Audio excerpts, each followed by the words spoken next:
आप सभी को प्रणाम। जय गुरुदेव। आज के स्वाध्याय से पहले सभी मिलकर गायत्री मंत्र करेंगे। ओम भूर्भुवः स्वः तत्सवितुर्वरेण्यं भर्गो देवस्य धीमहि धियो यो न प्रचोदयात्। पिछले ऑडियो में आप सभी ने सुना सूक्ष्म शरीर अन्य शरीरधारियों के भीतर भी प्रवेश कर सकता है, वहाँ उलट पलट मचा सकता है, जबकि स्थूल शरीर दूसरों के स्थूल शरीर को ही सुविधा असुविधा पहुँचा सकता है। सूक्ष्मता की स्थिति में किसी के विचारों को पढ़ना, स्तर को समझना ही संभव नहीं होता, वरन कर्तव्य की सीमा इस परिधि तक बढ़ जाती है कि असंत को कुछ नया बता या सिखा सके, पुरानी आदतों को बदल या सुधार कर उनके स्थान पर ऐसा कुछ स्थापित कर सके जिसे अपूर्व या अद्भुत कहा जा सके। आगे सुनेंगे। मरने के बाद भूत प्रेत की योनि में गई हुई आत्माएं कई बार किन्हीं संबंधित व्यक्तियों के साथ राग द्वेष चरितार्थ करने के लिए लिपट पड़ती है। उनके शरीर मस्तिष्क पर वे अधिकार कर लेती है और उनका मनचाहा उपयोग करती है। शरीर की उठक पटक, वाणी की बहक एवं मस्तिष्क की दिशा धारा में एक प्रकार का उन्माद सा छा जाता है और बसीभूत व्यक्ति के आचरण में देखते देखते भारी परिवर्तन हो जाता है। शराब भी ऐसी ही उच्च श्रृंखल मस्ती लाती है और खुमारी की स्थिति में स्वाभाविक की अपेक्षा भारी अंतर प्रस्तुत कर देती है। ऐसा ही उलटफेर सूक्ष्म शरीर जीवित स्थिति में भी कर सकता है। अपना मस्तिष्क दूसरों के मस्तिष्क में ठूस सकता है और उसे ऐसे विचार करने के लिए विवश कर सकता है जो प्रेरक है। इसी प्रकार शरीर में, स्वभाव में, गुण कर्म में भी अन्यायों को पलटकर नई दिशा में चलाया जा सकता है। मनोविज्ञान के मूर्धन्य प्रयोक्ताओं ने ब्रेन वॉशिंग की अनेक विधियां अविकसित की है।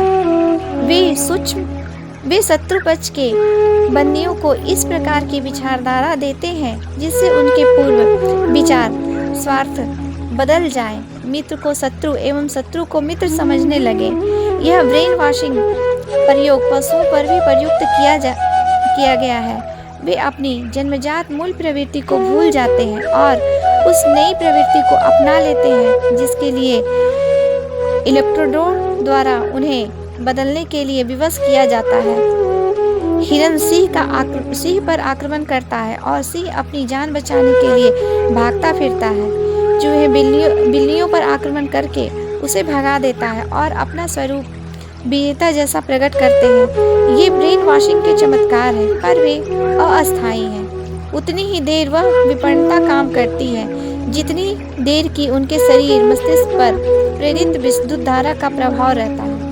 ऐसा सामयिक परिवर्तन तो तब भी देखा जा सकता है जब तपोवन के निकट जाकर वहां के प्राण प्रवाह के प्रभावित सिंह गाय एक घाट पर पानी पीने लगते हैं और पुराना शिकारी का भाव भूल जाते हैं। पौराणिक गाथाओं में वाल्मीकि, बिलव मंगल, आजमील, ओंगलीमाल, अम्रपाली आदि के जीवन क्रमों में असाधारण परिवर्तन हुआ।